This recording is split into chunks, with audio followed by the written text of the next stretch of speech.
అయితే సార్ ఇప్పుడు మధ్యతరగతి కుటుంబము, ఎస్ఐపి ఉంది, ఇన్వెస్ట్‌మెంట్ ఉంది అండ్ గోల్డ్ ఉంది, రియల్ ఎస్టేట్ ఉంది. ఆ! సో వీటిలో ఎందులో ఇన్వెస్ట్ చేయడం బెస్ట్ అంటారు? అంటే తక్కువ రిస్క్‌తో. యాహ్!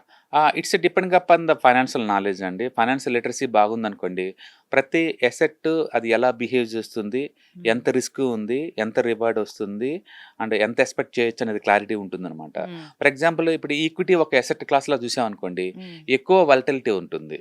సపోజ్ లాస్ట్ 1 వీక్‌లో అండ్ కొరియన్ ఈక్విటీ మార్కెట్‌లో 30% డ్రాప్ అయినాయి. ఓకే.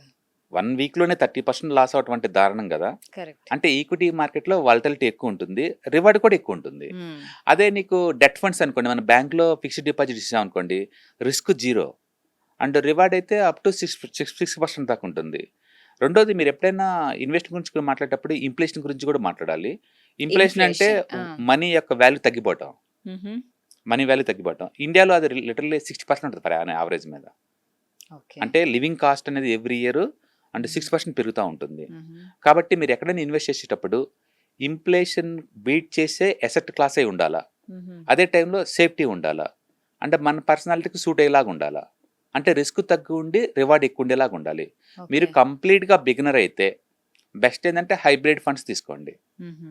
హైబ్రిడ్ అంటే మల్టిపుల్ అసెట్ క్లాస్ అనమాట. అప్పుడు గోల్డ్, రియల్ ఎస్టేట్స్, హ్మ్. ఈక్విటీ, డెట్ అన్ని రకాల మార్కెట్స్‌లో పెడతారు.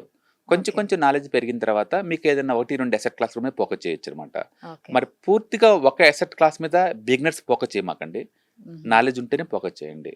రైట్. అందుకని ఇవాళ రేపట్లో ఏందంటే మల్టీ అసెట్ అలొకేషన్ ఫండ్స్ అని ఉంటాయి. అదైతే బిగినర్‌కి బాగా సూట్ అవుతుంది.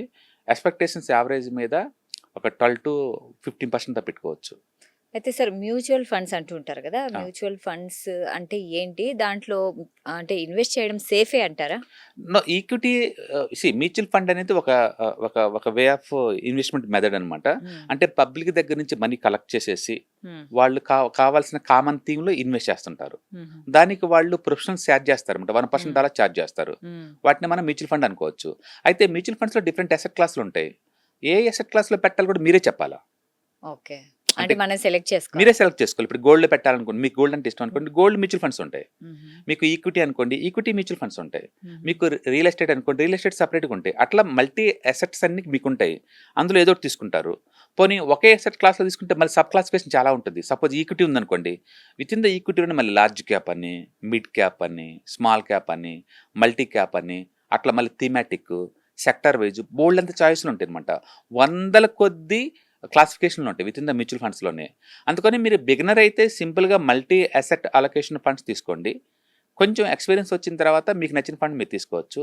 జనరల్‌గా ఇండియాలో అయితే ఈక్విటీ హ్మ్. మార్కెట్‌లో అయితే మాత్రం mid cap, small cap, large cap, flexi cap ఇవి పాపులర్ అనమాట.